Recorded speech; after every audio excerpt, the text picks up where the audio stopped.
World War III, boots on the ground, Zelensky, Trump spat, and the Pope in hospital. Ladies and gentlemen, what has just happened over the last 48 hours? Listen, can you remember when I've said things like, these things will happen quickly. You will wake up on Monday morning, and we're not there yet. But I've said you will wake up on Monday morning and everything will be fine. You will go to bed Friday and think, wow, what just happened? But ladies and gentlemen, can you see the direction of travel now that we're going? Look back through my previous videos when I've said the United Kingdom and the United States are going to have this diversions. The United Kingdom is going to lead NATO light without the United States in Europe. How many videos have I done on this platform and other platforms saying how NATO is irrelevant now? The words in those articles are irrelevant. They don't provide any strength or security to anyone. Listen, guys, we're going to be talking about that today and what it means for people in the United Kingdom. So if you've not done so already and you're watching this video and you like this content, please hit the buttons below. Really helps this channel grow. I need to concentrate more on this channel. I've been really busy with the other channels, with our, with personal lives. But listen, guys, as we get closer to this H hour, P hour, whatever you want to call it, I'm going to start doing more videos on this platform because the videos are not censored as much on here. But anyway, guys, so let's go straight to the share map like we normally do, and I'll give you an update on the situation on the ground in Ukraine. So here we have the share map then from Ukraine. Obviously, this was the situation on the ground on the 2nd of the 2nd, so just over a month ago. I guess 28 days or whatever, because February is a short month. So what I'm going to do now, I'm just going to fast forward and watch the areas here that the Russians are taking. Slowly and surely, every day the Russians are taking ground, and this is the inevitability of this conflict, guys, all right? The ground that the Russians are taking, it's a lot. Now, again, I've said this many, many times, but people are talking about a ceasefire in Ukraine. People are talking about, Donald Trump's mineral deal. And listen, first of all, the Russians are not going to accept, and they've said this, and they're quite... And it's, and they're quite in their rights to say this, the Russians. Do you know why the Russians are in the rights to say that? Because they're in a war and they're invading a country. And that's it comes with the territory. Now, that's not a pro-Russian stance. That's just telling you guys how it is. Yes, of course, Russia are the aggressors, and it's absolutely absurd that we have people now saying that, that the Russians should keep this land. Margaret Thatcher gave a speech or an interview. I can't remember what it was, but I think it was an interview, and a journalist asked her about peace and war and fighting. And Margaret Thatcher's response was, peace at what cost? Because peace, if you accept peace and live under tyranny, then that's no peace at all. And, you've got to accept, would you accept your children, going from, like, right now, if you live in the United Kingdom or a liberal Western democracy that's quite insulated in this region and this conflict, I guess, would you accept, and I get the argument that the United Kingdom already lives under a totalitarian state, but would you accept your children living under a socialist government, living under Putin's, under Putin's umbrella of tyranny? Like, would you subject your children to that? If the answer is yes, fine. You can argue for a ceasefire. But if your argument is no, I wouldn't accept my children, then that's kind of the reasoning why the Ukrainians won't give up. Now, this whole region here, guys, okay, there's no such, there can't be a ceasefire. All this ground here, it's flat. Fantastic farmland, but it's flat. Now, the problem with that is, imagine a football field and you draw an imaginary line on that football field. It's perfectly flat. You say, right, you guys don't come over here and we won't go over there. Those lines become blurred over time. There's nothing to defend yourself behind. I mean, let me just zoom out. This front line is absolutely huge, ladies and gentlemen. I think we measured it before, and from this peninsula here all the way up, and I know this measurement is wrong, but it's what we got. It's the answer that we came up to. It was 770 kilometers. Now, can you imagine a 770 kilometer front line? It's almost impossible to it's almost impossible to defend from the Russian side and also from the Ukrainian side.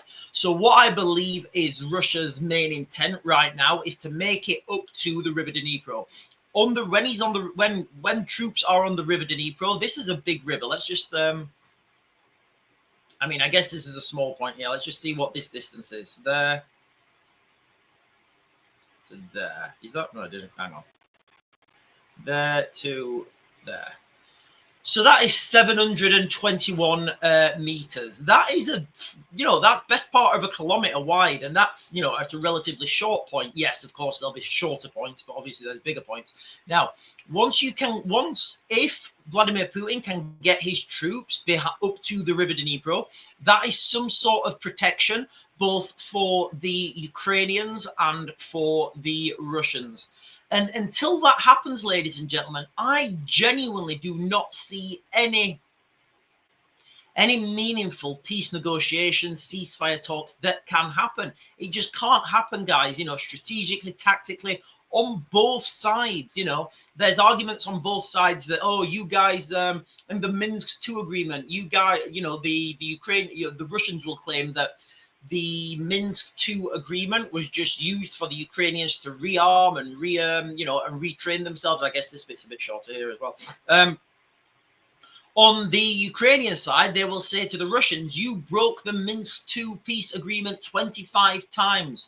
So both sides, neither side here trusts the other to stick to a peace agreement or ceasefire agreement. And the only thing realistically that can stop this is this River Dnipro here. Now, this River Dnipro bisects the country pretty much, I'd say 50-50 if you consider that all this is Ukraine 2013 borders. So anyway, that is the situation on the ground in Ukraine at the moment. Now, what's transpired the last 48 hours, guys? Be under no illusion, it is insane. Make sure if you're watching this now, all these videos and these speeches about Trump and that Zelensky meeting, guys, you need to save those and start putting those on a hard drive, because those things are going to be things you're going to show to your grandkids in X years' time. When, if you're my age in your mid-40s, you'll remember being little and going to your nana's house and opening her bottom drawer, and she's got all the newspaper cuttings from 1939. That's what these things are like, ladies and gentlemen. Be under no illusion. How many times? Right, let's just go back quickly. 2023, I was saying the UK is going to lead in Ukraine by 2025. Go back through my videos. It's all public record.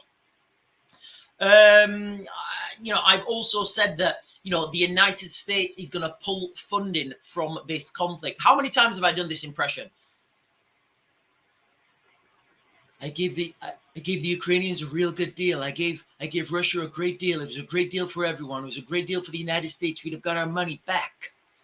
But those guys don't want that deal. They want to fight, so I'm going to let them fight. Now, $1 more of U.S. taxpayers' money is going to fund that war. I'll let them fight it out. Let those guys fight it out, and we'll see what happens. I don't think it's going to... how many times have I done that impression, and what happened the other night? Listen, ladies and gentlemen, when I say I believe the world is heading for a global conflict on an industrial scale, look back through my videos. Am I right or am I wrong? It's up to you guys.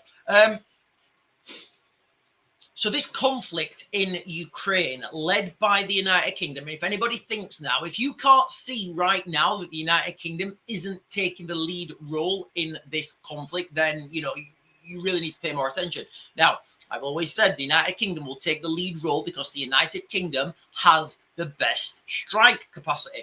But this conflict in Ukraine, when it starts, it's not going to be, and again, you get people from whatever military coming up and giving a military analysis.